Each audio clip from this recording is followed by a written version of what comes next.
kun raadiyoo Itoophiyaati. Raadiyoon Itoophiyaa wiixataa hanga jimaataatti ganama sa'aatii 12 hanga tokkootti dambalii gabaabaa meetir baandii 31 51 fi 49 Healthy dambalii giddu galeessaa asinjira adde daraartu eenyu nawaamado akkam jirtu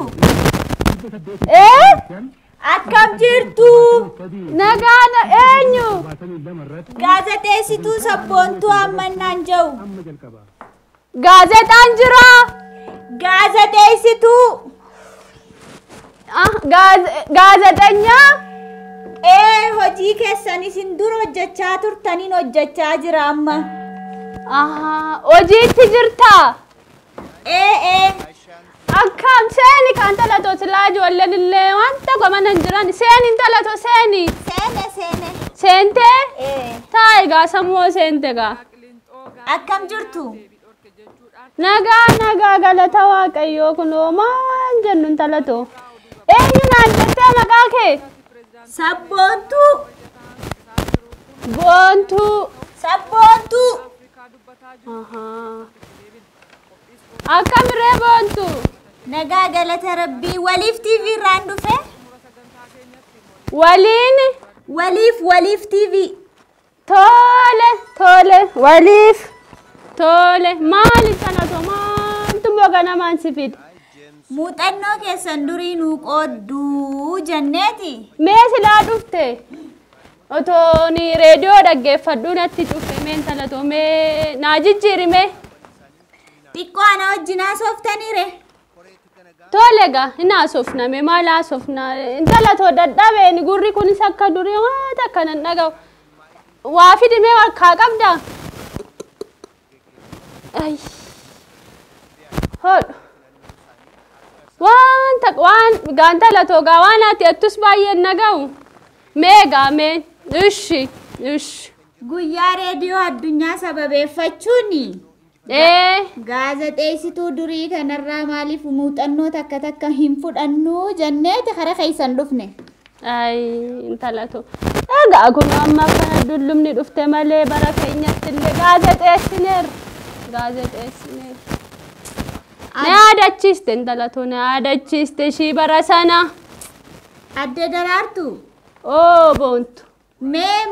sabboontuudha sanuma sabboontuunis boontuunis sanuma intalato sanuma mee bara durii san gaazexeessummaan maal fakkaata ture bara durii sana gaazexeessummaan maal fakkaata ture intalato bara durii san akkatti gaazexeessine qabna yaadachiiste intalato yaadachiiste boontu nan yaadadhe maal waan nama boochisu mudannoo qabdu moo dulluma konnaaf intalatiya silaa yoon akka kee kanammas taa'ee bara baraan gaazexeesse silaa das na jedha dullumni dhuftee ijjis na dide intalato kun akkuma nagartu kan gurris na dide waan takka intalato waan namni jedhu sin dhaga'u waan takka garuu monuman reediyoo tana immoo banadha laa intalato numan reediyoo tana banadha duddis na dhukkuba intalato waan mana dhukkubne qabu mataan kunis na dhukkuba dulluma tana dur baay'ee dhageeffattu baay'ee dubbistu jechuudha dubban akka gaarii dubbanna ture inuma dubban ankanan jedhu ishi ijoollee meeqa qabdu amma eessatti dhalattanii ijoollee meeqa dhaltanii gaantalato galata waaqayyo galata isaa dhalleer akka gaaritti ijoollee 10 da'ee 10 deessanii qofaan ta'a kun amma namni daanqoorraa kun waa hafurraallee daanqoo naa deebisuun jiru nan dadhabe guddaan kun wallaa lamma agartee waan lafame san daanqoo nan biraa dhoowwun jiru mee gaazexeessummaa bara keessanii fi bara ammaa maaltu gargar godha intalatu ani samaranaa ni laalle ijji koos dafee mana dide san dur baay'ee dubbiseef ilaa boontu nan dadhabe amma waan tokko waan atamma jettus sirriitti si dhagaan jiru intallatoo. Mudannoo akkamii qabdu mee bara dargaggummaa keessanii yeroo gaazexeessummaa hojjettan? Akkinitti bareedu akkam amma ka dullumna wata kan seete ay intalatti ila bakkina nu jedhu san dargaggeessi balbala dura numa yaa ala nundi eenyu sitti fakkaati Sumaafi anaafi be abbaatu la saa gudiina godhe malee ammas ni bareedduu bar. intalatoo mee dhiisi sabara kanaallee dhiisi mee inaa durga akkitti bareennu intalatoo inuma haasofnas Kaameeraan